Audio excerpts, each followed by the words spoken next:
You never smoked Igbo before? Never. But I'm not saying I won't. Even in the shrine, like even I've never. around your uncle, they never played, just say take. I have never smoked. So you have been singing with your clear eye. I have seen it, intended to do it. Have you been singing with your clear eye? I've been singing with my clear All eye. the albums, your clear eye. Performing with my You are clear really eye. blessed, my brother. Thank you very much. All that creativity.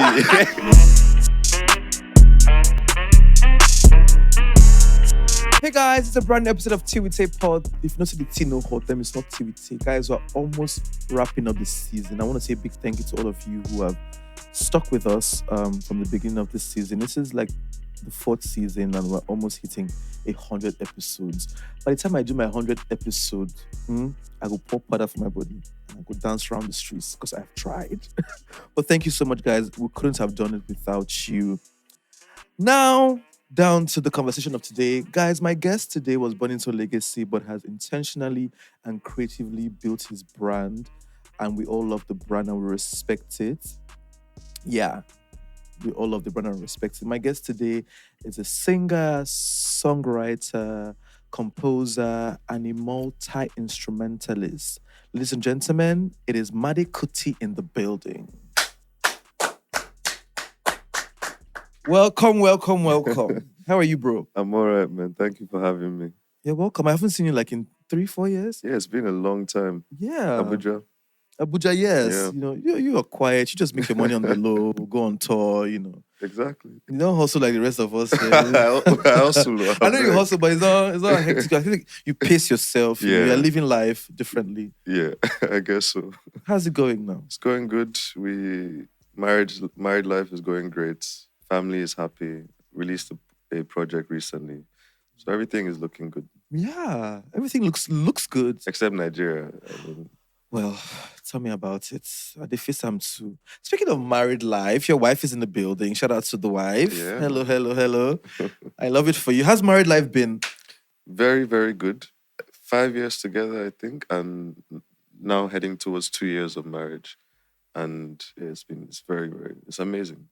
So I can tell. You guys look happy. God, I pray every day that, I have bad character, but God still give me my own. Still give me my own like you gave Mádé. Good to have you here, brother. Thanks. Let's dive into it, right? Okay. We're all about like background checks, but we know your background a little, but I want to hear from you, right? Growing up in the shrine, around legacy, around such, activism, around a lot of art, right? Tell me about that growing up. Well, it was, like you said, a lot of influences around me. So my interest in music generated from my time in the shrine. My dad used to play 4 times a week. He would play Tuesday, Thursday, Friday, and Sunday. And when he played Thursday, he'd play for about 6 hours straight. I would wake up for school Friday morning and still catch him on stage. The show would start with like 2,000 people and finish with 3 people. And he would keep going with energy that didn't seem to end. So it was normal for me to see, but it was very inspirational. It wasn't until I got older that I realized that those kinds of sets weren't regular. But it was also the sort of philosophy around the shrine as well. It was very liberal. There were no questions you couldn't ask. There wasn't anything you couldn't critique, or the sort of conservative spaces like school and certain other spaces like workplaces. The shrine was contrary to all of that. Everybody had a say in everything. And I realized that at the same time, that made me develop a kind of ego and pride because this is what my family owns. I think at a certain age, maybe before I was 10, I really thought maybe the world revolved around me. But, thanks to very good upbringing, they leveled my head and they made sure that I was accountable for who I was as I was growing up. So the shrine, my upbringing, my parents, my influences was all good and bad, Everything made me who I am today. And I'm grateful for it. One of the things that I hear about the shrine is that it's very inclusive. Yeah. Like, come as you are. Exactly. You know, Doesn't be matter who you are. yourself. Is that what it is like every other time? That's what it is like every single day. And the only time where I suppose it's not like that is when I may have a show and like my recent launch where we ask people to RSVP. And if you don't RSVP on time, then you get slightly less comfortable seats. But generally, the Shrine is the kind of space that you can be, I don't know, a mechanic, a carpenter, a driver, and be sitting down to the consul general of the Dutch embassy. Or it really doesn't matter who you are or where you come from. It's incredibly inclusive. Incredibly inclusive. And after the show, security basically almost doesn't even exist in the Shrine. People just walk upstairs to go and meet my dad. You know, Fela Kuti is so accessible. So it's a wonderful space. And every time we get foreigners from, you know, different parts of the world come, they keep saying that there is no place like it they've ever seen in their lives. And these are frequent travelers. So I just wish Nigerians appreciated it more. Yeah. You know what's interesting? It's the lack of the lack of the need for security, because Yeah. you would assume that having those kind of having everybody there Yeah. would cause a security risk. But Yeah. is this something about, are they laid down rules that people just follow automatically? Is it just a behavior pattern? I think Shrine has gone through a few changes. When it first opened, the community around Agidingbi thought that the Kuti family was coming to infringe on their sort of business. So my dad used to have to physically fight gangs to keep the shrine safe. They would break walls, break chairs on purpose, but he would come in person. He still has a few injuries from... I used to come down from the stairs in Shrine, and under the stairs I'd see, you know, baseball bats and all kinds of things that they had to use. The security at that time in the early 21st century, like 2002, 2001, had to actually fight off area boys, as it were. But as it started to change and they started to realize that the shrine isn't here to take anything apart or take anything from you. It's here to make everything even more secure for you. And they realized that after some time, and the shrine became the center of like culture around Agidingbi and Ikeja. And as time went by, it became, because everybody was somebody in the shrine. You never knew who the next person beside you was. Everybody just started checking themselves. So people of elite status, for example, wouldn't come with a suit and tie to the shrine. They come with, you know, short jeans and a regular t-shirt. And you wouldn't want to be the guy that's fought, you know, the police general of this place or that person or this politician or that businessman. So it just... everybody just holds themselves accountable for how they behave in Shrine. Now, the streets of Shrine is a different place because it's federal government area. We can't exercise authority there. So where people find that they sell drugs around the Shrine, it's actually around the streets of that NERDC road. We don't allow those contrabands inside the Shrine, which has made us suffer a lot of business, actually, the past like 5 years. The only thing we do in Shrine is to go. You know? So, yeah, the Shrine basically has become a space where everybody just wants to keep it alive. And people that come really appreciate what it stands for. And the people that spoil it tend to be the people that are competitors or people that don't like the fact that they can't do hard drugs inside and things like that. I'm going to come back to the Shrine, right? Yeah. Let's talk about you, right? You deciding to do music, was it... How easy was that decision for you? Was it a function of what you had seen, your influences? Did you struggle with the idea that, you know, you probably were doing music because this was something that your dad was doing and you were probably proud of him doing it? Or did you wake up one morning and I'm like, this is my calling, weirdly, and I'm going to follow it? It was definitely influenced because I can't say, you know, going on tours. Yeah. By the time I was 11, I had been to almost every continent except the icy continents. You know, I'd been everywhere with my dad. I had played Glastonbury, I'd played Hollywood Bowl. I'd been on the stage with like thousands of people. What do you mean played? Like you were playing at 11. Yeah, I was playing at 8. The instrument. Yeah, I started the trumpet first when I was about 3 or 4, but I was in my dad's band when I was 8 years old. Sorry, say that again. Yeah, no. The So I trumpet started when? really early, 3, 4. Which air did you have to blow? That's what they didn't understand. So even me, I can't account for that. But they said that the first time I decided to pick up a horn, it was the trumpet, and it was on a tour bus on the road with my dad, probably in the US, and I blew the trumpet for the first time, and everybody was like, get this guy a teacher, and that was the beginning of my lessons. But I didn't join my dad's band properly until I was 8 years old, and when the childhood pictures of me in his band, like in costume and everything, they're all from when I was 8 to 10.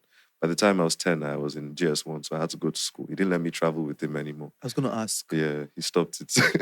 But yeah, so all of that influenced my decision to be a musician. And at every step, every developing stage, it was always me that pushed.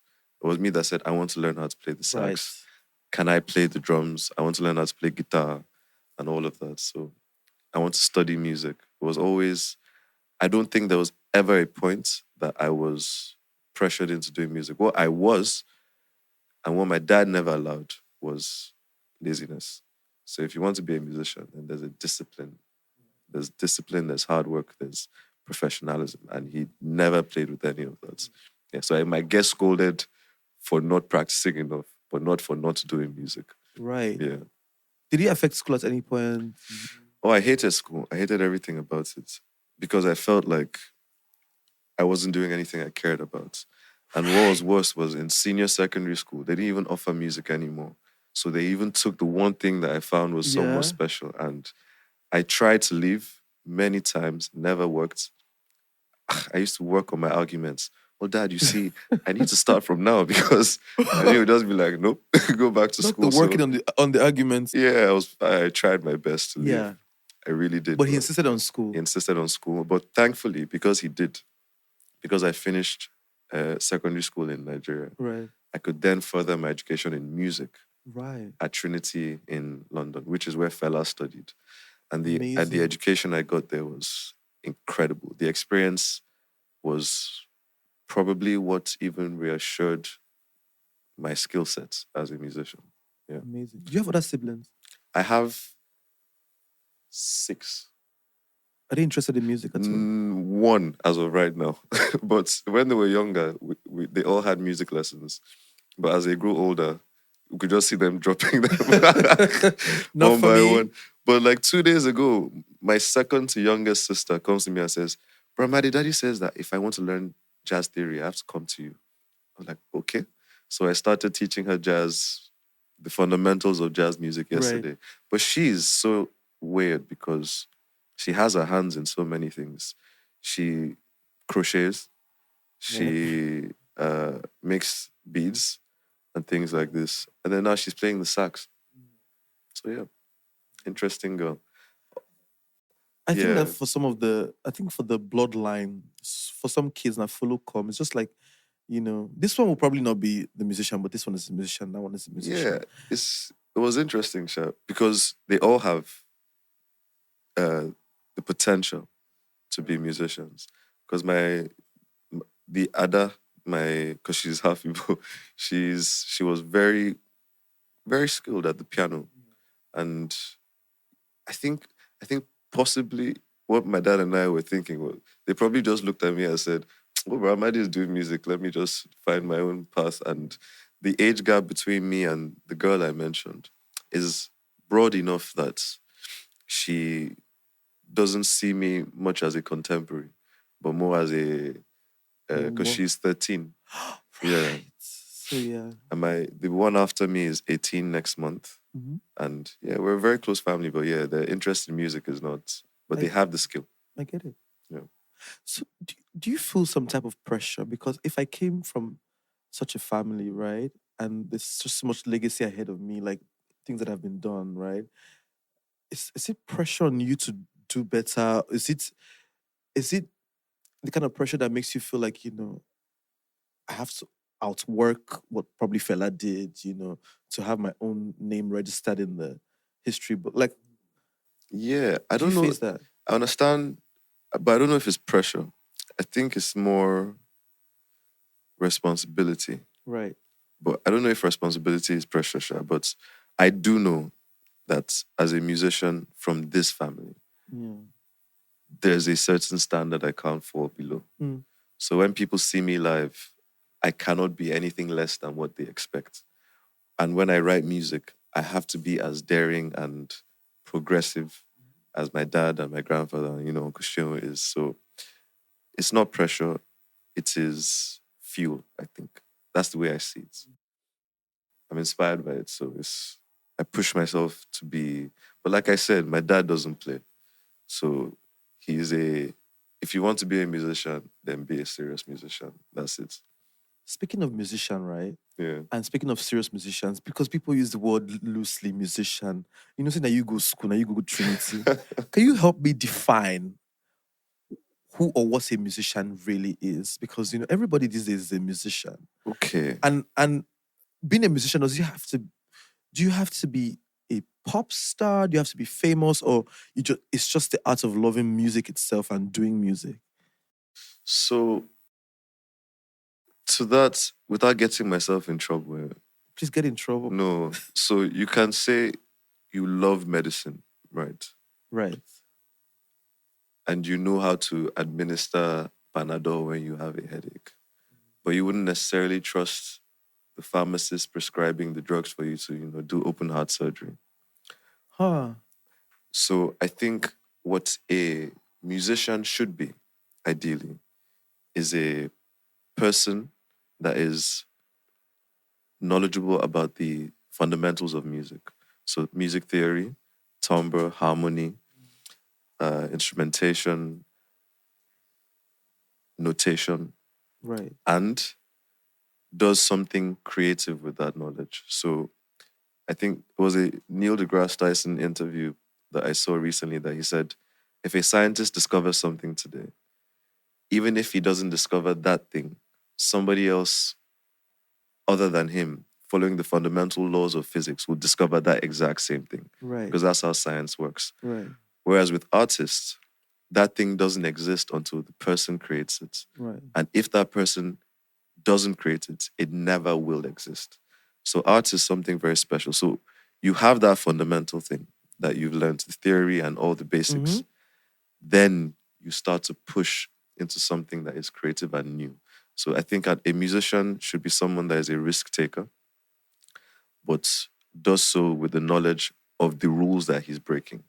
So it's one thing to just break rules. It's one thing to say, okay, this is the rule, and I'm choosing to break it. I think a musician should be able to be a balance between that. The bulk of our Afrobeat musicians, are they the rule breakers or are they the ones that I don't think they follow any rules? Who? Our Well, present day Afrobeat musicians. you would think that too, but have you ever felt like things sound generic at a certain point? Yeah. Like you can play between separate tracks and they sort of melt into each other. Right. And the transition is very smooth, almost as if this person could have sang on that track. And that's because the producers of these music, they are familiar with what is currently musically in fashion. So amapiano is a genre. There are rules to follow when you're writing amapiano music. There are rules to follow when you're writing sort of commercial Afrobeats. One such rule is like clave. I don't know if you ever heard like he would know like ka ka ka ka ka ka ka ka. So my problem is when people present art as if there aren't any rules to follow, but producers are following very, very particular rules and they're breaking rules here and there. So even though the artist singing might not be aware of it, the sort of mind behind the music absolutely is. When they are sampling music and they're making it Afrocentric, like Western music and making it Afrocentric, they are doing it knowledgeably. They know what they're doing. How would you describe your own type of music? I think the same way that most people would describe their own. I'm trying to be as original as I can be. whilst not pandering to the audience. I don't want to, you know how I said that it's important to be creative. That's what I really believe. So I can give and make music that I know everybody will like instantly and will probably make me more money than I currently am making. But I feel like it would be a disservice to my legacy.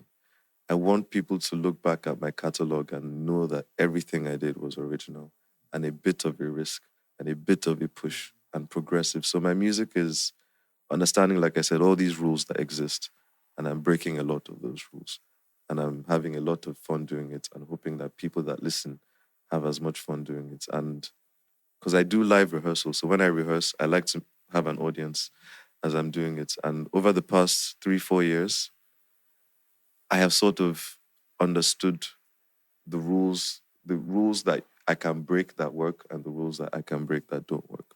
Because I can see an immediate reaction to people when I'm rehearsing. Do you think that for people to understand your music and the rules that you are putting in place, right? Do you need to understand music to a certain? Do you need to understand music in a way that they appreciate? I think musicians would most likely appreciate music more than people because they can understand the fundamentals. So, Right. for example, I was explaining to some musician friends of mine and I were having a discussion about time signatures. So, not to bore you now, but See, you know, wait like, first. Mádé, sorry, you know this way they talk like lecturer for Yeah. music school. I know now. That's why I was giving an Don't example. give me lame man vibes. Like, because Yeah. I speak to my musician friends, they don't tell me all this time signature. So- They just go to the studio and make boom boom. No. So popular music is generally in 4 time. Right. So if you count 1, 2, 3, 4, 1, 2, it's a cycle of Right. 4 groupings. So I wrote a song that was in 5. I have another song that's in 7. So my musician friends and I were discussing it, and someone said, "What are you talking about?" So it took a bit of time, and we started, sharing that knowledge with them. So a musician will hear that and immediately understand what I'm doing. Right. Whereas someone not knowledgeable about music will hear it and probably just enjoy it. Do you see what I mean? So a musician's ear is not to be compared with the average person's ear. So Because we've been trained to hear things. That brings me to my question, right? Do you think the Nigerian audience understand and appreciate? I think some of them do. Yeah. The ones that come to Shrine do. Yeah. Yeah. I think some of them do. Does it bother you? Do you feel pressure to want to tilt to what they like, or you're Tilt? Absolutely not. What I do is I do my best to draw people to the side. To convert them? Yeah. Not convert per se, but expose them. Yeah. Well, conversion therapy.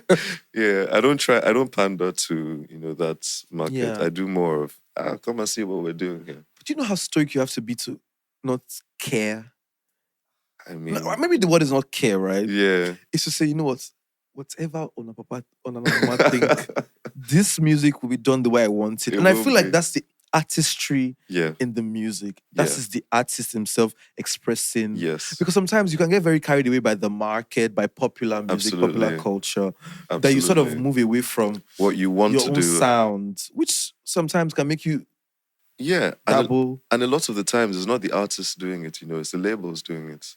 So I had a few issues as well with this album I just released that, Mádé, we think it would be better if you did this. Yeah. And I'm not changing this because 10 years from now, I want to look back and be able to say I did what I wanted to do.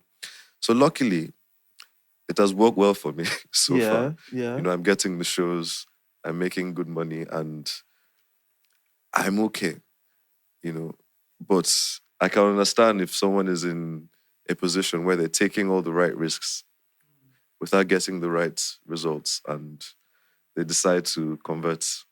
You to know, the my other brain side. just made pop, pop, pop when you said I'm okay. Is this okay from a place of privilege? Wait, is it from a place? Because, there's something called, there's people called hungry artists. Yeah. Right? Where the hunger will not let you see through the creativity. The hunger would bypass whatever creative process that you wanted to go on and just serve the market, right? Yeah. Do you think this disposition to be able to this position that you're in to be able to do the music that you actually really love and you want to be proud of in 10 years Yeah. comes from a place of some certain level of privilege. Okay. So there's two answers, I think, to that. The first one is a lot of musicians that discovered and pioneered original music didn't come from privileged backgrounds. So punk, blues, jazz, rock music, even hip hop music came from struggle. And these people used art as to evoke the trauma that they were experiencing. So that's what a lot of people treated music as an outlet. So Fela did that. Fela, every time he was beaten, every time he was jailed, he came back with a stronger song. After they would beat him, come back Kalakuta Show, Zombie, Suffering and Smiling. And for me, because, like you said, I've had a more structured background than a lot of people. And I would never say or deny that the fact that I am a Kuti has opened a lot of doors for me in the industry. But at the same time, music is one of the worst professions, I think, where nepotism can succeed in. Because it is brutally honest. If you saw me live in Abuja and you did not like me, we would not be here. Right. Do you know what I mean? Right. So, because you played that day. It takes a level of skill and hard work because first, my skill set is that I play a lot of instruments. I play them well. So I'm practicing 6 to 7 hours every day. Mm-hmm. And honestly, there are not many people that can play as many instruments as I can. And that only comes from practice. It's not possible to inherit the ability to play the sax. Right. Just because my dad can play doesn't mean I was born and I can Right. play. Because people see talent in that way. And it really isn't. It's a lot of, for most people, it's 1% talent and 99% effort. And I have put in the work. So the fact that I get these shows is not because I'm Fela Kuti's son. It absolutely isn't. If that was honestly the case, I don't think I would have a penny to my name. I really don't think so. My musicians respect me because of how hard I work. So the movement has existed for 3 years now.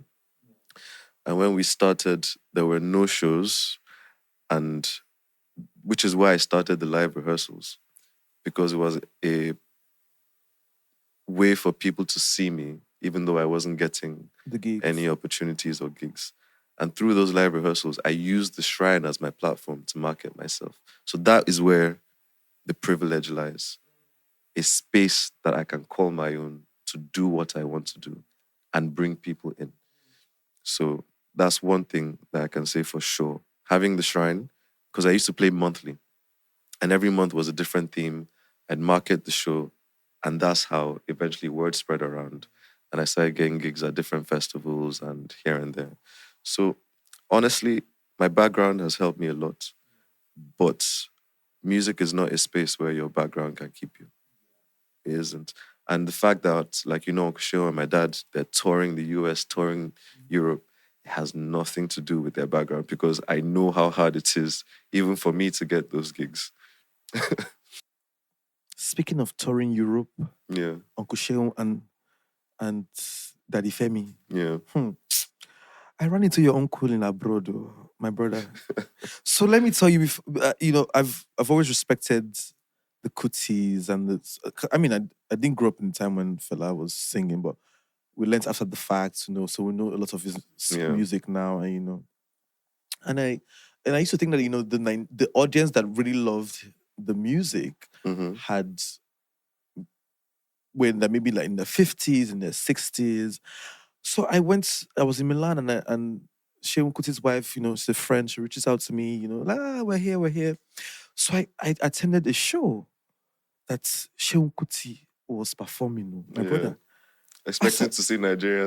In fact, the signpost out the name of the hall. Yeah. It was in Italian. I don't even pronounce them. Something. I can't remember. I got there with Uber and I walked in, right? And I was just seeing white people everywhere.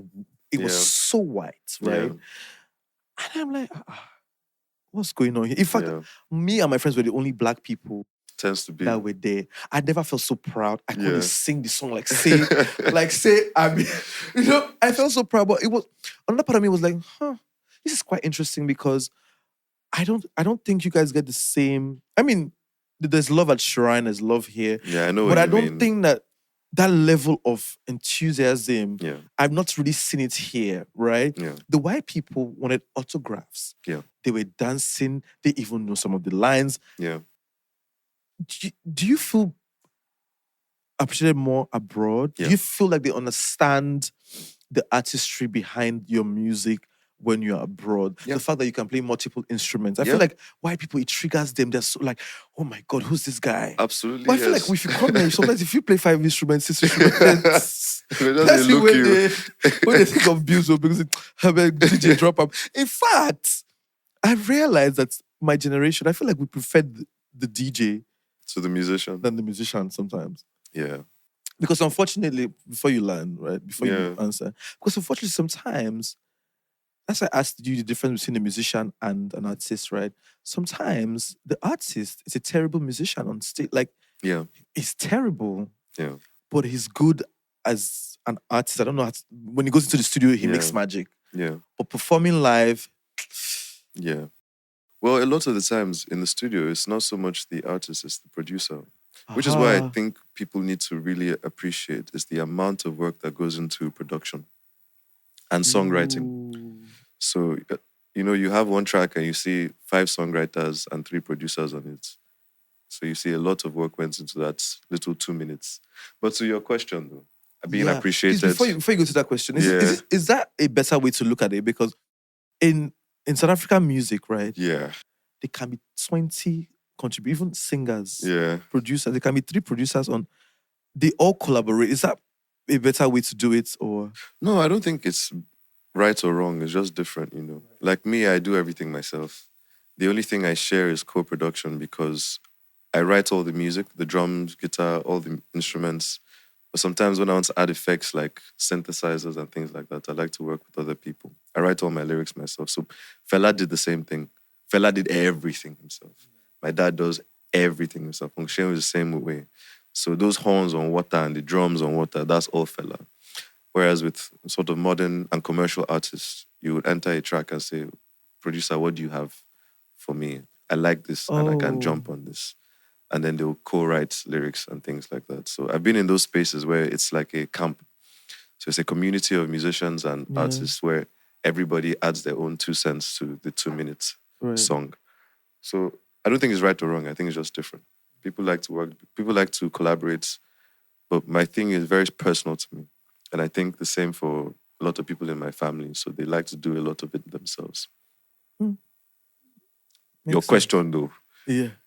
Whether we are more appreciated abroad than here. The answer is, of course, yes. But also, if you look even further back, during Fela's lifetime, he was appreciated more internationally than he was locally.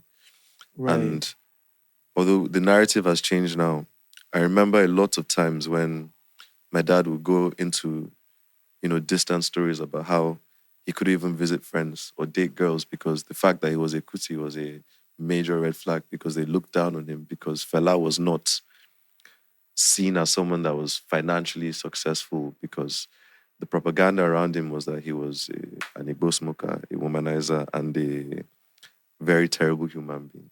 So they managed to sell a very strong narrative to at least the middle class. Right. And it worked for a very long time. And my dad and auntie would tell you that there were times, when I say times, I mean years, where it was soaking Gary, it was begging for rent, it was... my dad, no. No lie. So this is the thing about nepotism that I find very funny. So people see my dad today and they think it's because of Fela, whereas it is in spite of Fela. the Kuti family and the experience. The stories, man, are so bad. When their mother died and they had nothing to their name, and I remember one of the day my dad's mom died, he had to play a show, and the papers the next day were so inconsiderate that all they said was something along the lines of Fela Kuti's mother dies, doesn't even care, plays music. And my dad it took him 22 decades to cry. He was on tour and he just started tearing up. And he was looking at, he doesn't know why he's crying. So he called Auntie YK and says, YK, I'm crying and I don't understand why. And Auntie YK says, today is mommy's passing. And it just unveils that he was in such a place of struggle and pain and hurt that he didn't even have the time to express any feelings, any outward feelings, for the loss of his own mother. And we in this side of the family, we hold my dad's mother responsible for all the good that we have. Everything, the stability, the morals, the values, that is all her, because she was an incredible woman. They just released a book about her, Remy Leko. So she put my dad along the path that made him who he is today. But, Fela didn't teach my dad music. He didn't teach him anything. And there's an interview of him going, Femi, that boy, I don't teach him anything, but look at him now, see what's in they play. But he didn't teach him anything. Yeah. So he did it in spite of you. Do you know what I mean? So nepotism should be clearly defined, I think. It is when there's favoritism and people are put in positions in spaces where other people should be because of their relationship to a person that is there. Yeah, as opposed to their talent. You can't place people in music. There's no position. You earn your right to be listened. You can't force anybody to listen to your songs. Sorry, Sorry being a hit has nothing to do with my dad being a Kuti. It's a hit because it's such an incredible song, So we have always been struggling here. If you look at all of the major Fela posts after his passing, the appreciations, like the movies, the documentaries, the Fela on Broadway, all of that was international. I think one of the first people to do anything locally here for Fela was Auntie Bolale, the Kalakuta Queens, the musical. Are you serious? Yeah. And, like my cousin, I have a cousin, Michael Nelson Cole in London. He used to say when he was going to school in Nigeria, he used to face so much insults just for being related to us, that those same people after Fela died came to come and talk to him about how great Fela was, that used to piss him off after a decade or so. Mádé, wait, so... No, really, it was really hard. I'm shocked. See, my producer, she's shocked. Even me, I'm shocked. It was truly difficult to be a Kuti. Are you saying that this celebrated Kuti, this Fela Kuti that, is legendary, that we have read books about, that when he was alive, it wasn't the same? Are you saying... Because I'm trying to now dial it back and look at those videos that you see of him. Mm-hmm. And I'm trying to also understand the emotional state that the family members were on when you always been in the press, getting dragged. Yeah. I didn't ever look at it. I thought that he was probably one of the elites who just decided to say fuck you to the system. He grew up middle class, said fuck you to the system, and then the system really said fuck you too. So, so when you say you guys were almost like an outcast, like your aunties and your dad, when did it change? Because it means that someone like you would look at us and be like, oh, Kuti. As opposed to, a Kuti. It was exactly like that. Auntie YK's friend that saw her not too long ago said to me that I was friends with your auntie when it wasn't cool to be friends with her. And I was like, there was a time it wasn't cool to be friends with the Kutis. Yeah. And when Fela passed away, a lot of the people in the family wanted a private burial because they really believed that nobody would care. Come on. The people that insisted were his children. So my dad, Auntie Annie, they insisted that he had a public burial. Why did you guys think that nobody would care? No, I was 2 years old. I was 3 years old. Okay, so but we're talking about, yes. They didn't think that anybody would care because Fela's popularity had, in terms of media and actual hearsay, had faded. people were not speaking positively 96? about him. In 96, 97. They were not speaking positively about In him. 96? Yes. But the videos, so are you saying the videos from the concert? He was broke. Fela died poor. Fela died. My dad he used to, in Calcutta, Fela was the kind of person that when he made a bunch of cash, he had the kind of money that could have bought the whole of Pepper Street. But he would come back from a show, Calcutta, open a box of money and say, anybody that needs, take. Anybody from the street could walk into Fela's house. It was an open house policy. Anybody could walk in and walk out at any time. His children were not allowed to call him dad or father or any kind of honorific because he didn't want any special treatments for them because everybody was equal in Calcutta. He didn't like that though. They lived it. I believe truly that my father and my auntie, because they grew up with Fela as adults, need therapy. They saw the growth from him being Fela Kuti to having nothing, to the extreme fame of him being Fela Nicola Kuti, to the extreme decline of him financially. And in that process, they were not ever given any form of special treatment. I mean, the security guard was treated the same. My dad would naturally earn his right as the first son, but it wasn't given to him. So Fela saying he didn't teach him anything was Fela saying, if you want to do music, go and learn how to do it by yourself. It must have been so heartbreaking. It was terrible, man. So when he passed, it was these same children that said, Fela's life has been about the people. So he will get a people's burial. So when they took him to Tafawa Balewa Square, they were actually saying to my dad, like, see, nobody's coming. You see, he wants to give people, nobody is here. When the millions of people just started swarming in and they took his body from, TBS to all the way back to Calcutta and the millions it was broadcast on BBC. All of that was because the children insisted. If they didn't insist, Fela would have just sort of gone. And then that spark within the people that existed all those years would never have ignited. So you think the change happened at his death? Like when... I think people alive seeing Fela knew what he stood for. But I don't know what it is with... when they say a prophet isn't appreciated at home. Right. It's that sort of mentality that it takes his death for you to say, truly, this is what he was saying. So people coming to... This is why I was saying that people that I know live that would get friends that say, come and see what Fela said, or he's a prophet.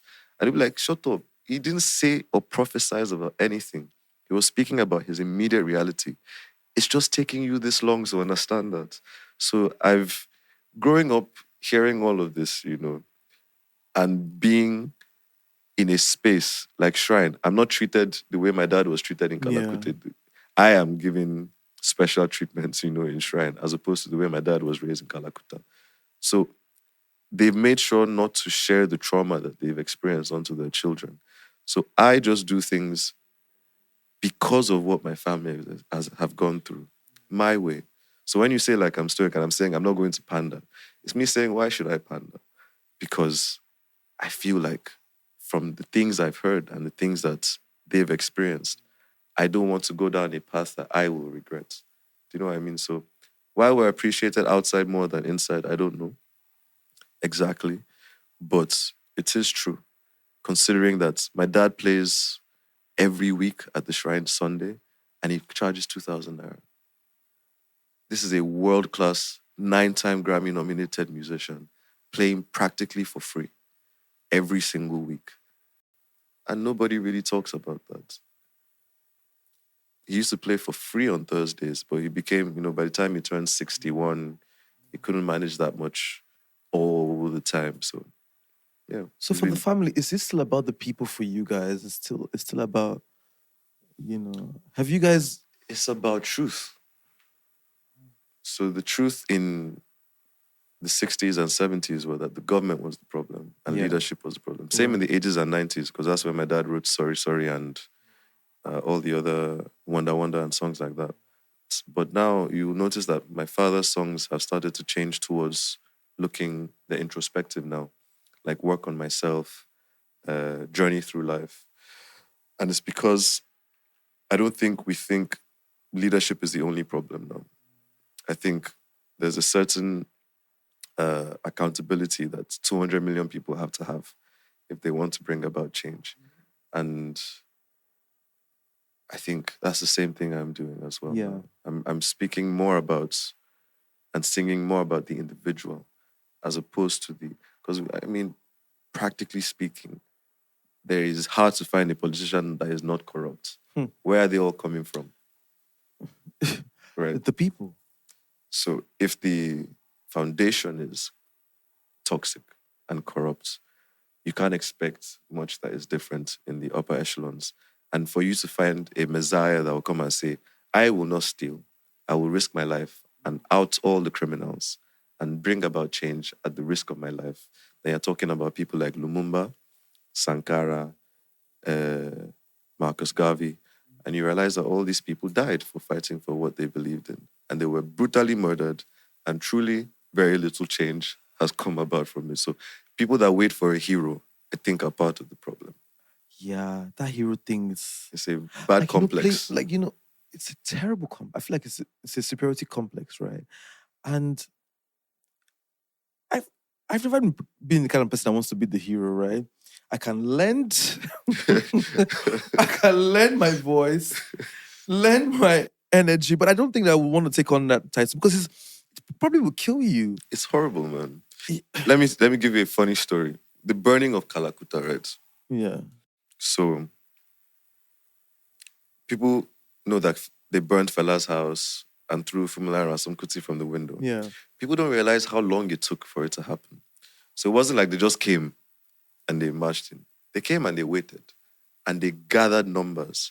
And as they were there, thousands of people gathered around Calcutta. Were watching the process of this happening when Fela electrified the fence so they wouldn't be able to climb over. And when they started the invasion and the beating and the raping and the burning, everybody watched.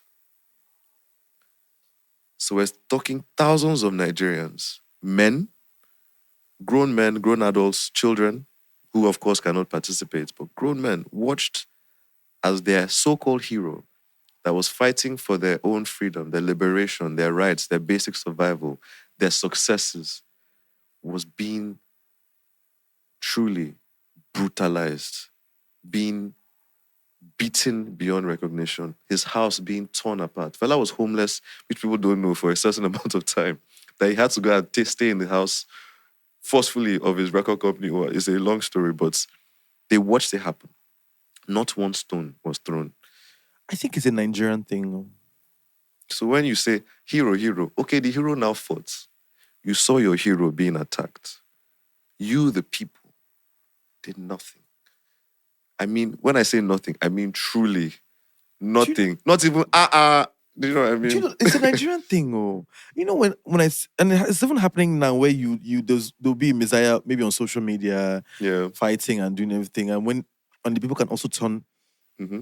They did it to Moses in the Bible. Like, it's a human thing. One time they wanted to use shrine for a protest. My dad said no. They said, and what? Shrine is that? Because when shit hits the fan, you will just put #free shrine. You will not do anything to actually practically release the... So when they locked the shrine in 2008 and they raided the shrine and they took about 200 of our customers, Nigeria did nothing. It was Stevie Wonder and major Western notable figures that sent emails and letters to the government to open it back up. Stevie Wonder from the abroad. So you see, so if I was the grandchild of Fela and I did music, but I don't go do any activism. I'm just, I know. I think you do conscious music, but I don't think you're actively trying to. If I felt activism would bring about change, I would do it. Right. I really am truly doing what I think is the right thing to do. I don't feel like that sort of direct activism that Fela practiced while he was alive is what is needed now. I don't personally, just because we saw it through. You know, he did it. He took the risk.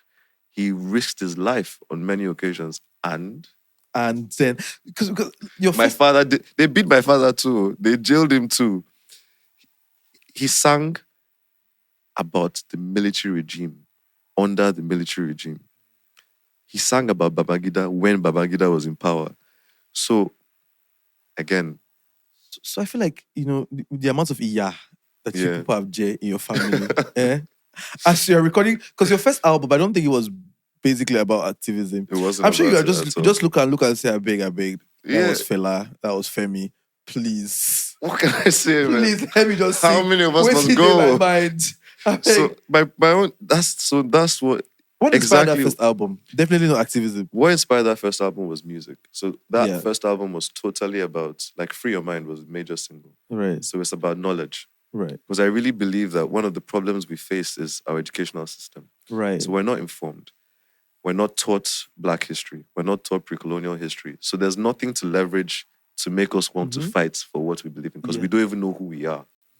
So that's what I was lucky enough to get my father to get me into certain books that really put me towards the course that informed me about true African history. I mean, ancient Egypt. I'm talking about things that I wish I was taught in school, instead of wasting 8 hours of my life for things I would never practically use in my life. So I really believe that if people are informed, they can use that information to then know right from wrong. Right. But if it's like human beings are very subject. If you raise a child in one setting and another child in another, they grow up as very complete. Yes, the DNA decides certain things, but your experiences decide most of it. So Nigerians, on a general scale, are not taught anything about themselves. So because of that, which probably answers the question as to why they don't do much for their own selves. Right. It's because they don't realize that they can. Yeah. Because education is maths, English, social studies, do, pass your exam. So we're taught capitalist structures that will just make us narrow our vision towards, okay, we have to get money. But even the Because, maths and English, how many of them they really do? I beg. That's the problem. I beg. So I think that, so that's what I sing about. I sing about being informed and being accountable. Yeah. And I really believe that if every single person is accountable for who they are, how they come out into the world, how they interact with other people, there's no need for any activism whatsoever. It's because people, we project. You have a bad day, you share it to the next person. You take your day out on your child or your wife, and you don't realize that, okay, Nigeria being like this is part of, even if it's not directly my problem, it's my forefathers' problem. It's because they didn't make the right decisions at the right time. When Fela Kuti was protesting in Abeokuta and the women marched on the streets, that was the people doing something. It wasn't necessarily Fela Kuti taking the charge. She went at ground level, understood what the problem was, and they chased the Alake out of Abeokuta. So it takes a lot for people to be informed. And musicians, I think, are the torchbearers of that. We're the ones that can spread information because we sing, right? So that's what I do. So activism that give us more food, we are starving. We know that. We know the educational system is failing. We know healthcare is failing. What are we going to do about it? Right. So you're more solution driven than calling them out. Because I feel like even now people are still calling them out. Yeah. I think my father and Uncle Shehu are two of the most intelligent people I've ever known in my life of studying. And till today, they still do a balance of both. They call out, and then they try to find the right solution. Shehu is doing lots of that now. Yeah. When he sets his camera. Shout out to Fela Kuti. Exactly. So he calls out, but he educates. Right. So right. And I think it's that education that I'm really glad for, right? Because before he starts bashing, he's sensitizing and he's telling you in a normal space, this is what should have been done. Yeah. And people are thinking, and thanks to social media, right? Mm-hmm. Before information was really sparse, but like right now, people have information, right? And there's enough information for you to make a decision about what you think about it or your stance on something. And I think it's much better now. It's much better now. Yeah, I'm glad.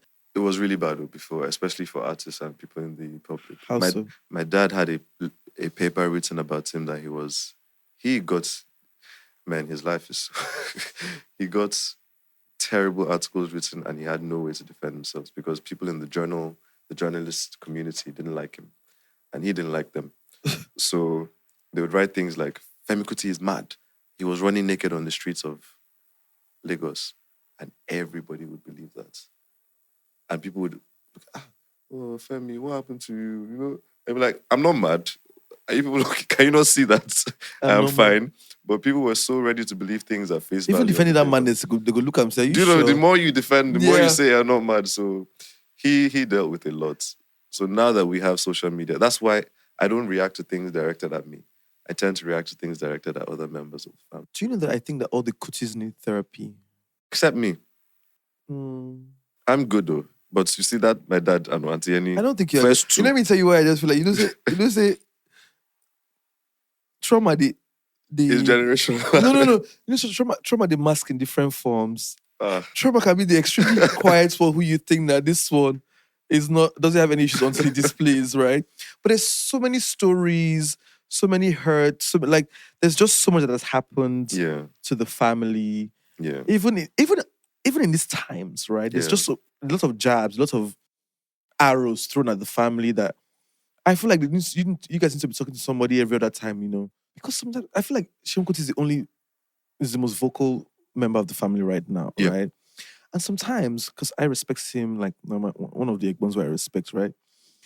When he's talking and he's recounting the things he did to Fela and he's shouting, I'm just like, oh, Seun, you have been through a lot. You need to talk to somebody. I get place of hurts, man. Jesus Christ. So it's a lot. Too. And you know that we don't look at, I'm very big on trauma. I'm very big on therapy.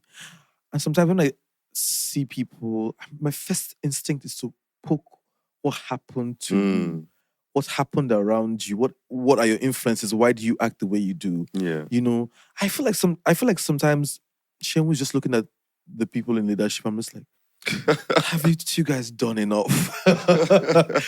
You know, at some point it moves from anger to just you being just tired. Yeah. You know, do whatever you want. It's crazy. I understand that for sure. It's so weird because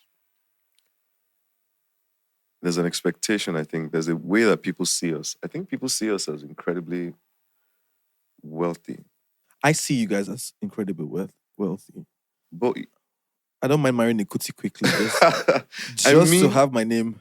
To be fair, we have generated and developed ourselves in that way. Right. But, you know, like I was saying to you earlier, when we moved from Omole, when rent was difficult and our landlady I truly believe she was a witch because I used to think she was sending soldier ants to our house and nobody can tell me otherwise because she was a scary person. She was one of the worst people I've ever... When we were trying to move out of the house because we had enough, she tried to carry the generator by herself to take it back. People are trying to leave. Why are you forcing them to stay? So when we moved into where we stay now, there was nothing inside for about 5 years. We grew up without furniture for about 5 years. And in the entire house, there was a dining table and a box TV. Who be we? My dad, myself, and my dad adopted about 4 of my brothers. So despite everything, he was still, you know, like that. In the house where there's no furniture. No furniture, no. So where do your brothers sit down? Floor. Mm-hmm. We watch TV on the floor. What year was this, please? We moved 2008 to the house. So about 2008 to about 2012, yeah. We didn't have furniture. What do you mean 2008, 2012, you guys didn't have chair? We didn't have chair. Do you know, I didn't even know what it was like to have furniture in the house until I was 15. No, not 15. I was 13 to 14, yeah. But you didn't want me. And this is not me trying to defend that I'm not enough because I really don't care what people... I would rather not even share this. So what's Do you know happening what I mean? between Fela's death, the shrine, money? Like, walk me through that. Fela died broke. My dad used sort of the inheritance he got from Fela's estate and his So there was an mom's. estate. Yeah, because his catalog would have sold. You know when someone passes and they sell. So but there wasn't property like land. Fela was rich enough. I say he had, when he was in his prime, he could have bought the whole of Computer Village, the entire land there, but he just had the worst people around him. So even Kalakuta, the shrine, he didn't own it. He was renting. So the shrine that we own now was bought after he passed away. So that's not the original one that he lived That's why it's called the New Africa Shrine. So that was bought with money that my dad had gotten from his mother and Auntie Annie. So they all sort of put their entire life savings together to buy the land. That's the New Africa Shrine. And of course, the shrine encountered all the problems that it was encountering when it was open. So when we moved to that house in that house as well was Auntie YK. So we all lived together. And we all lived and are still living together. Including your mom and including everybody. my mom, yeah. So now the house has changed a lot over the years. Now it looks, if somebody walked into our house now, they'll think, I just would have too much money. Right. But it took approximately, in 2016, about 18 years now to put that house together. And when, like I said, when we moved in, it was 4 years without furniture. And I remember the first day we got couches. It was such a big deal that the children were not even allowed to sit on it. Wait, stop. Wait, Mádé. Are you saying that with all the notoriety, the press around Fela, the buzz, as at 2012, you guys were sitting on the floor? Yes. Because post Fela's death, there was a lot of noise, the music. Yes. There was a time when 2011, as of 2011. 2012, I think I was just about to... How do you feel knowing that you were a Kuti who was famous, who walked into anywhere, and once you dropped the name? Do you know the hardest thing I had to do was defend my dad's car? He had a Pajero that he didn't buy himself, that somebody bought for him. It was a Mitsubishi. It looked like a pickup truck. And I used to go to high school, and people used to ask me, Mádé, why does your dad drive this car? And I would be thinking, I'm like, he inherited it from Fela. I had to lie, man, because I didn't know what else to say. So my dad didn't buy his first car until he was in his 40s, and he was sick.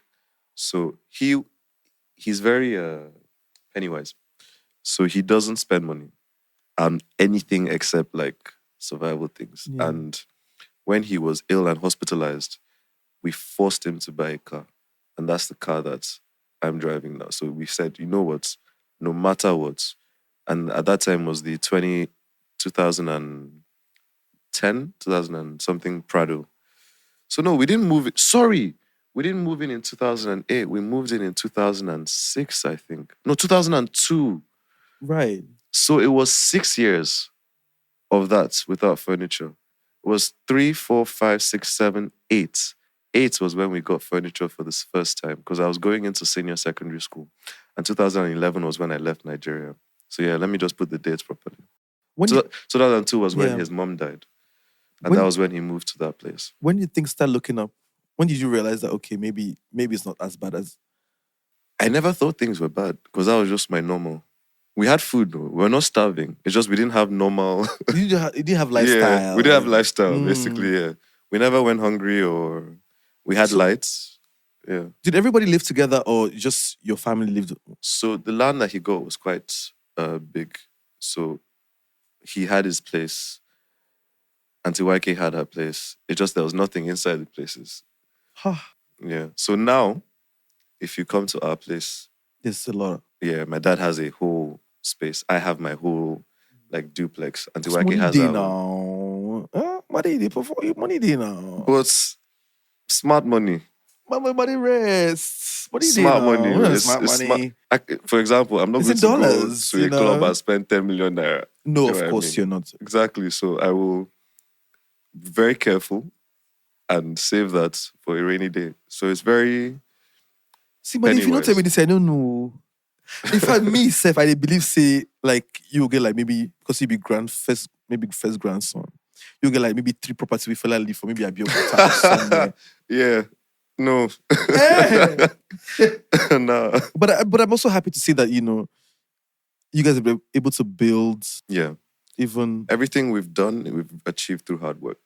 yeah. Every single thing. The shrine success, hard work. The house, hard work. The tours, hard work.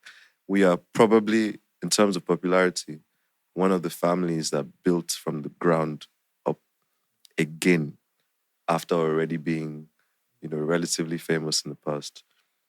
So yeah, it's been, which is what I think a lot of my so-called humbleness is from. It's because I wasn't spoilt. But it's poverty sat you down. It's not this humility. Probably.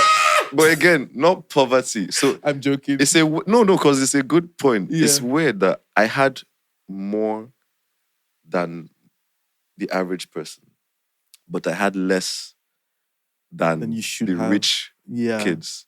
Oh. Do you know what I mean? So Yeah. I could have gone, but then my dad when he started making money, he started making money very quickly. Right. So I could have gone to prestigious schools, but it was foreign to us. So we would have rather stayed in schools that were not so popular. Yeah. Like my school at that time was Cayley College, which has now been bought. My school doesn't exist anymore. But I remember asking my dad, Dad, why don't I go to Abyssinia now that we can afford it? My friend, you don't even want to go to school. Why are you saying you want to go to Abyssinia? So those kinds of conversations. And I had money. If I went out with a friend, I would have enough money to splurge. Right. But when I'm going back home, we're watching box TV and we're sitting on the floor watching Second Chance. Right. You know what I mean? So Second chance. That's yeah. interesting. I feel like that balance also helps you become a well-balanced Absolutely. individual. Absolutely. Which is, so my siblings now didn't have that. Aha. So I have to constantly remind them that people calm down. Yeah. We did not always have all of Now you this. know that one. They are the rich Kutis. They are the rich Kutis. Sorry that you suffered, but oh wow. I would never have guessed. I feel like you're just I don't know if because you're older, it feels like you're the Zen Kuti. You're the very chilled one. Every time I see a picture of you, I'm just like, this boy cannot hurt it. I don't know how this boy fell from the loins of the of the Kutis, but it's so beautiful to see. Like, do you have moments where you're like, I'm very proud of that first because it's taken a lot of effort and a lot of hard work. So one of my flaws, I think, as I was growing up was my temper. And it was very bad. Yeah. And have a temper. I still do. I just have to, I now know how to manage you it. pretend for us? Not pretend, control. So for example, like, and I would never get upset over unreasonable things. Right. It was more, say, for example, if somebody were to insult somebody I cared about, it wouldn't be, don't say this. It would be, what's wrong with you? And then it would very quickly go from 0 to 100. And before I know it, I'm shouting and I'm explaining to everybody why the person needs to be beaten. And beaten? Yeah, it used to get, no. And the shrine, the space, the freedom, all of that helps because I could express myself very freely. So I remember that I used to get really pissed. And my dad used to scold me and he'll get really cross with me that, Mádé, what's wrong with you? How many times have I told you? What are you yelling for? What are you shouting? What are you going to? So it took at least a couple years of constant effort from my dad for me to realize that there's more to life than reacting to things that are justifiably worth getting angry for. You know what they say about people who are very quiet and they get angry? Like I feel like people that are very chilled and laid back, I feel like it's two extremes, right? You can go from 0 to 100. I get that. Yeah. School, for example, was really hard for me because a lot of people pissed me off, and it took everything to get through those 8 hours every day. And I remember they used to tease me that, Mádé, you just keep to yourself because I didn't have friends. You're solemn, you're proud. And what it really was I realized that if I did too much, someone would say the wrong thing at the wrong time, and I would. So I kept to myself for all of high school. So the entire time you're fighting for your life, they thought that. Entire time I'm fighting for my life. The worst thing is I'll see these guys and they'll do these things, and then they'll come to shrine later. And I'm like, what are you doing? What I found funny was that they would do something in school and then come to shrine, like, to show themselves, see. No, then they'll be friends. Then they'll be friendly. It was weird. Yeah. It was very strange. Very Lagos vibes. Very Lagos vibes. You're one person here. Yeah, the other person when. So even more I pulled back. Like, I don't think I talked to maybe 3 people from high school because, and it has nothing to do with them, man. They're great people now, but it was just the space I was at, the experiences I was having at Shrine, the fact that I'd been around the world, the fact that my education was telling me that school is not teaching me the right thing. And then what you want to talk about is girls, and I'm like, please, you've seen better. Yeah. So I never settled in high school properly. And that allowed me to spend enough time with myself to find out what was wrong. I respect that. There's something I'm so curious about. I've been trying to ask since we started. Please, what's your creative process like? Because you don't say you smoke Igbo. You smoke Igbo. I don't smoke. So you don't smoke? I don't smoke. Why? Honestly, that's a very good question. I planned on smoking. So I told my dad, man, Popsy, as soon as I'm 18, I'm lighting my first spliff. And he didn't have a problem with that. Right. Unfortunately for me, or fortunately for me, he quit before I was 18. So when he quit, I never had any... 18. Yeah, he quit when I was in SS3. I was 15. So he quit. Because he quit, I no longer had any incentive to do it.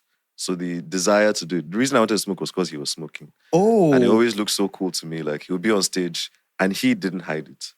He would smoke in front of people. He would put it on top of his keyboard while he was on stage. Yeah. I just thought that was so cool. So by the time he stopped, I just thought, okay. And the desire never, if I wanted to smoke, I would have. But even when you're around people who are smoking, it's not a... I prefer not to be around people that are smoking, actually. Have you ever smoked weed? That's another thing. I don't even know how to put it together.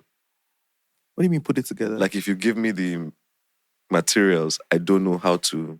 I've never, even once, actually inhaled a cigarette or Igbo. I don't know what the sensation is like. See, it's one thing to say I've done it and I don't want to do it. I have never even tried it. Once, growing up in the shrine for 29 years. Once, so I know how hard that is to believe, Sha. Your eye is telling me everything. But truly, I've never tried it. And I told my wife the other day, I said, well, I see myself smoking in the future. Probably when I'm in my 50s. You never smoked Igbo before? Never. But I'm not saying I won't. Even in the shrine, like even... I've never. Around your uncle, they never played, just say take. I have never smoked. So you have been singing with your clear eye? I have seen it, intended to do it. Have you been singing with your clear eye? I've been singing with my clear eye. All the albums, your clear eye. Performing with my clear really eye. Blessed, my brother. Thank you very much. All that creativity. All that creativity that follow. So no inspiration for anywhere.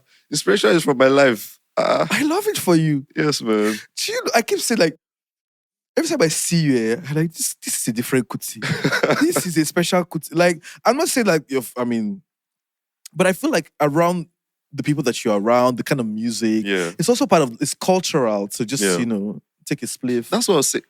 That was the plan. But the people that were the biggest influences around me at the time stopped. Auntie YK quit as well. So before I wanted to start, they had already stopped. So it never registered as something that's the idea of wanting to do it. I forgot about it. So by the time I got deep into studies, into music, into practice, before I knew it, I was 19, 20. So I had never touched it. And I lost interest. I'm glad for you. Don't smoke Igbo. Igbo is bad, though. Don't smoke Igbo. Igbo, they use, according to my people, they They know they use old. They should learn how to write with left hand. No, I'm not saying I want to. I'm saying I haven't. My brother, but if you haven't at this age, there's no need because what's he they use hand? So like you've never been curious. No, like I said, I was very curious when I was younger. Right. But somehow I forgot. When my dad stopped and Auntie YK stopped, it never... I respect that. Yeah. I really respect that. Let's move to... And then the fact that people kept expecting me to probably push me away from it as well. Like, hey, what? Leave me now. I don't want to smoke. I swear, me, I But my day, you know, go smoke. Guy, leave me. I don't want to smoke. So probably that might have helped or triggered. Could it be that you had stayed away for so long Yeah. that right now you're like, I have how many years? 29 years in the game. I might as well just continue without him. And that's I probably respect it as that. well. It's I a respect combination it of things. Because this Lagos now, it would be like sweet. So it'd be like candy. The irony is that people smoke a lot more than they think the people that they think inspire them to smoke. Don't worry, in this Lagos right now, if you go person house, if you don't get water to give you. But I go there, guess. Stop. Oh, man. Okay, let's talk about married life. You recently got married. Not recently, you got married. Yeah. You know, about 2 years now or 3 years? Going to 2 years of marriage now. 2 years now. And on the wedding day, you look so happy. Yes. Your wife looks so happy. She danced, you know. You guys look like you guys found love. You know when they say, in my generation, I don't think that there's any love left for me. But some people are so lucky they will find their soulmate. If some people have found their soulmate, they let them go. You know, but I feel like you guys found yourselves and you guys, Yes. you know, look like you complement each other so well. The good thing was that our love was not naive. It was very practical. How do you mean? So it wasn't Disney Channel, I love you and I have these feelings. I love you, I have these feelings. Butterflies and everything. But this is what I see my life doing. These are my values, these are my morals, this is my plan for the future. This is what I think a husband should be. This is what I think a wife should be. This is how I think we complement each other. This is how far I want both of us to bloom. This is the amount of effort I expect both of us to put in. This is what she wants. She says what she wants, she expects. We laid out every possible thing that we could possibly think of. now say it to Stam. That's how we decided to plan our future. Oh. Toasting now, you just isn't I that say, too man, much? it's your own, No. Like, No. I say you go with and say, No, like we've you. known each other for a long time. Right, as friends. Since high school, yeah. I always advise people to start off as friends. Yeah. We've known each other for a long time. And the good thing is, or bad good thing was, we both had very terrible relationships going into each other. You said that she was your school daughter. Yeah. When I saw that video, I was like, let's talk about that. No, friend. there's nothing to talk about. She came, Senior Mádé, can you be my school? I said, Yeah. yes. I did not take her seriously.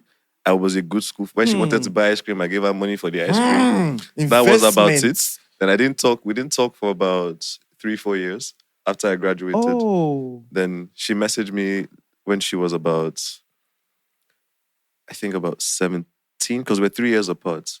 About 16 and I was 19. Mm-hmm. And I absolutely made sure she understood that in my eyes, she was a child. So I would always call her kiddo. And she was telling me about her relationship problems. And I'll try and give her advice. Fast forward another... In secondary school? No, this was she too had graduated. No, but by that secondary school, actually, you are school father. No, secondary school, we never really spoke like that. You know how you have were a you senior... school father? I was a school father now, but we didn't talk in depth about anything. It's more, Senior Mádé, can you... That kind of thing. That time she feel on the crush, you know, see all those... No puberty. Yeah.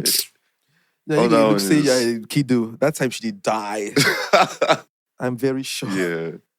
No. So she reached out once she graduated? Yes. No, a few years after I graduated. Yeah. And then again, we started talking when I was 20, 21 and she was 19.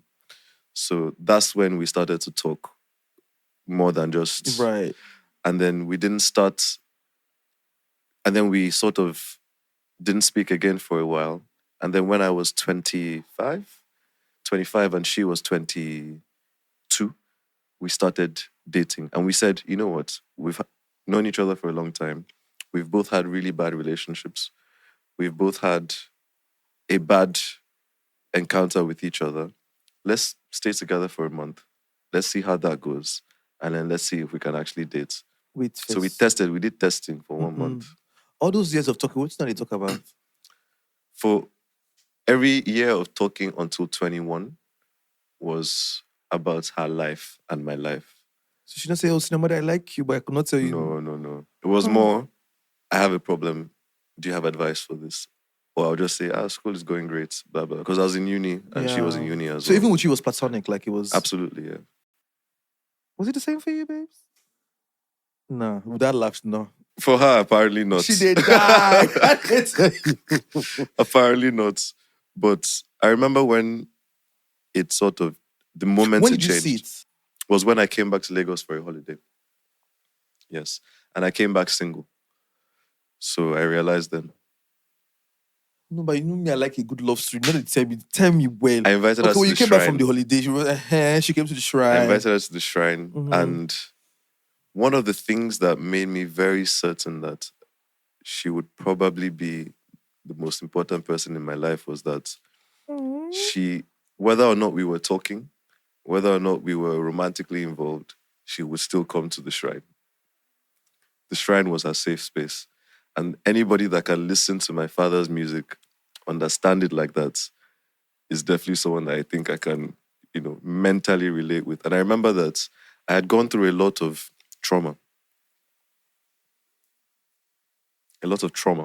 And I'm here for it.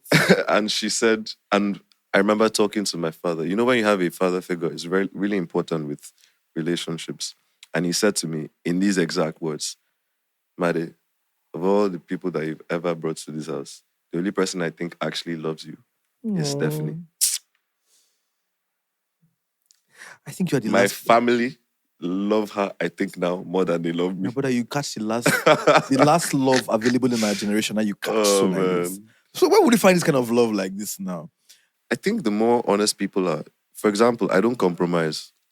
I'm not the kind of person to settle. So if I see a problem, I would either try to fix it or leave it, which was the problem, I think, with some of the relationships in my past, in that they were probably amazing people, but where we didn't see eye to eye, I wouldn't force it. And with Nedo, there was a lot of seeing eye to eye, and it became so easy. Because a musician's life is very unnatural.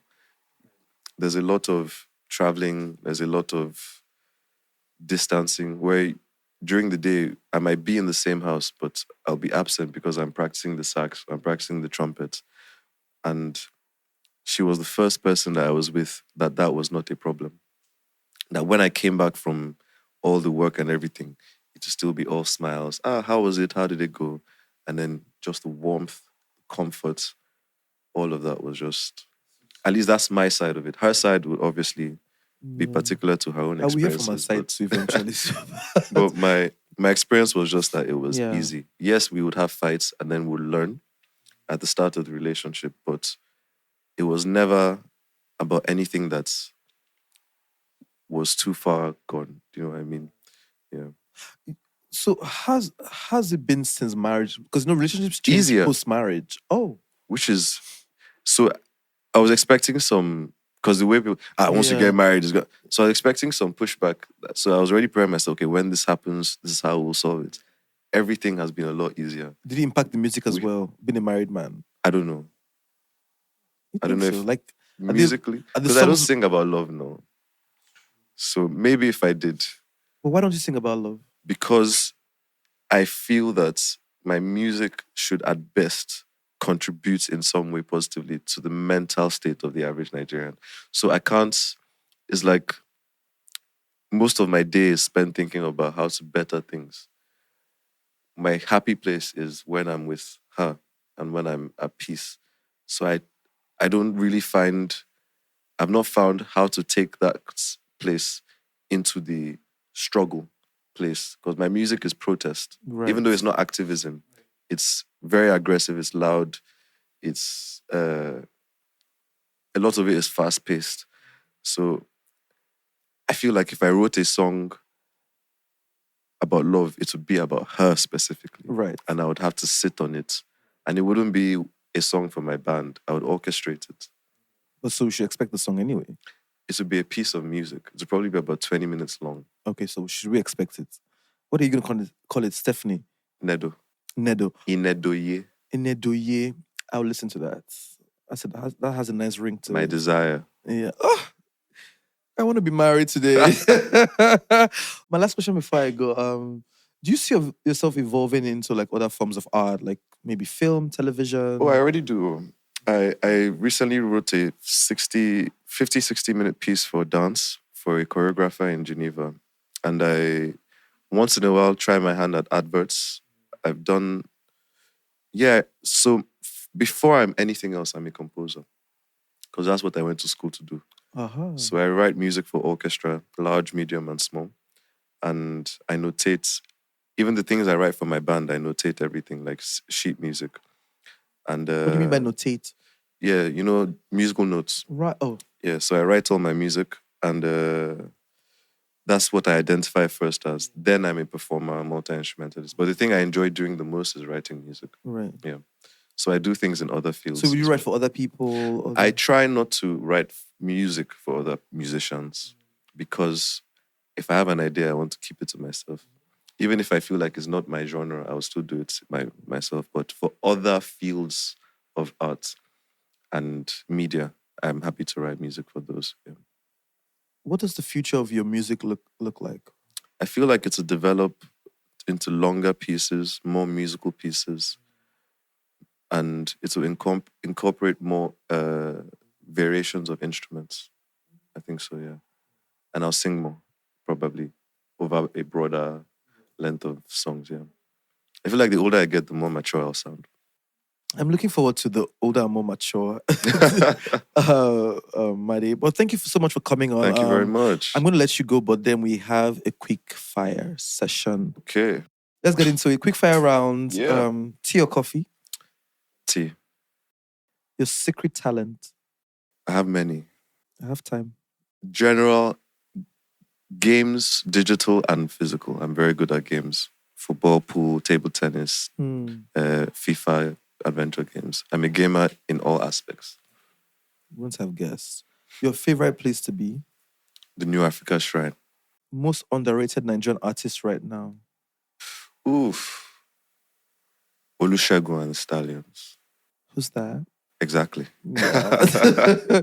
Quite underrated then. Yeah. Who's the most overrated in your opinion?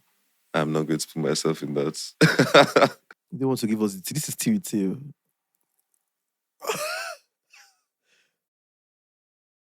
You can't hear me.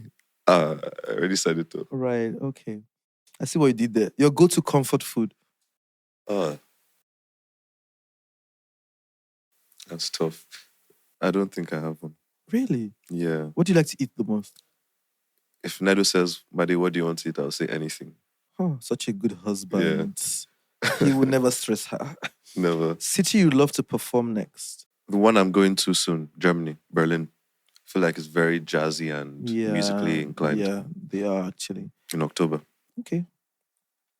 Most used instrument in your studio? Oof. They're all equally used though. The sax, trumpet, drums, bass, guitar, everything, yeah. Delete one forever, IG or TikTok? I don't even use TikTok. You're not even on TikTok? I am on it, but Nedo handles it. I don't have TikTok on my phone.